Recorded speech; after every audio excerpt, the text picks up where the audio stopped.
తిరుమల తిరుపతిలో కొలువైన శ్రీ వెంకటేశ్వర స్వామిని దర్శనం చేసుకోవడానికి ప్రతిరోజు భక్తులు వేలాది సంఖ్యలో వస్తుంటారు. ప్రపంచంలో అత్యధికంగా భక్తులు తరలివచ్చే దేవాలయం తిరుమల తిరుపతి దేవస్థానం. వెంకటేశ్వరుని దివ్య సన్నిధిగా ప్రపంచ ప్రసిద్ధిగాంచిన తిరుమల కలియుగ వైకుంఠంగా వెలసిల్లుతుంది. అయితే శ్రీవారికి రోజు మిరియాల అన్నం, దోస నైవేద్యంగా పెడతారని చెబుతున్నారు. మరి శ్రీవారికి రోజు ఏ సమయాల్లో ఎన్ని రకాల నైవేద్యాలు సమర్పిస్తారు? ఆ వెంకన్న స్వామికి సమర్పించే నైవేద్యాల పూర్తి వివరాల గురించి మనం ఇప్పుడు తెలుసుకుందాం. ఆగమ శాస్త్రంలో తిరుమల తిరుపతి వెంకటేశ్వర స్వామికి ఎలాంటి పదార్థాలతో తయారు చేసిన నైవేద్యం, ఎవరు ఏ విధంగా ఏ సమయాల్లో పెట్టాలనే పూర్తి విషయాలు ఉన్నాయి.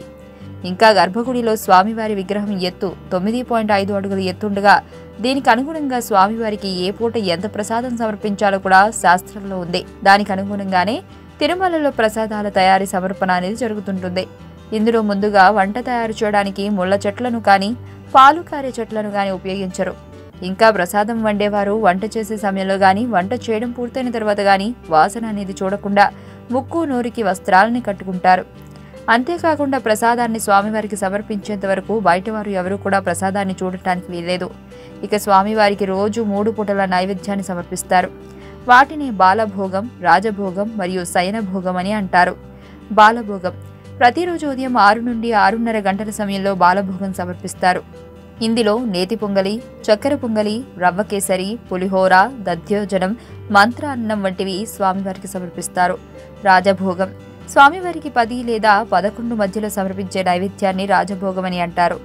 ఇక మధ్యాహ్నం స్వామివారికి పులిహోర, దద్దోజనం, తెల్ల అన్నం, చక్కెర అన్నం, గూడ అన్నం సమర్పిస్తారు. శయనభోగం స్వామివారికి రాత్రి 7 నుండి 8 గంటల మధ్య సమర్పించే నైవేద్యాన్ని శయనభోగం అంటారు.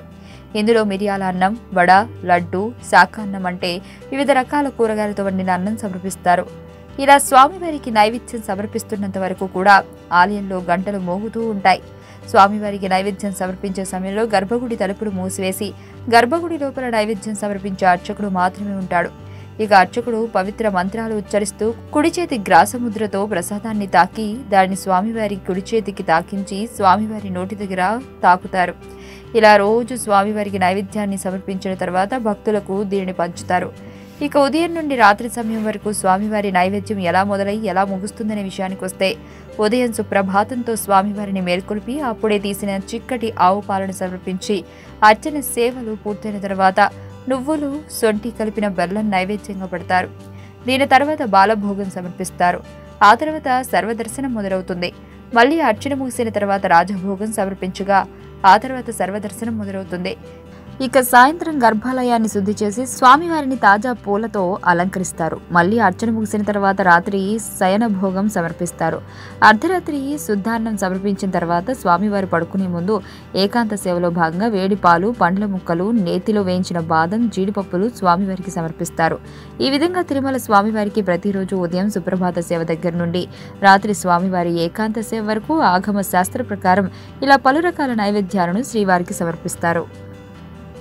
అంతుచిక్కని రహస్యాలు, మరెన్నో మనకి తెలియని పురాతన కట్టడాలు, వాటి వెనక దాగిన నిజాలు, పూర్వీకుల ఆచారాలు, మరెన్నో మూఢ విశ్వాసాలు, ఇలా కాలగర్భంలో కలిసిపోతున్న రహస్యాల కొరకు సబ్స్క్రైబ్ చేయండి రహస్యవాణి ఛానల్.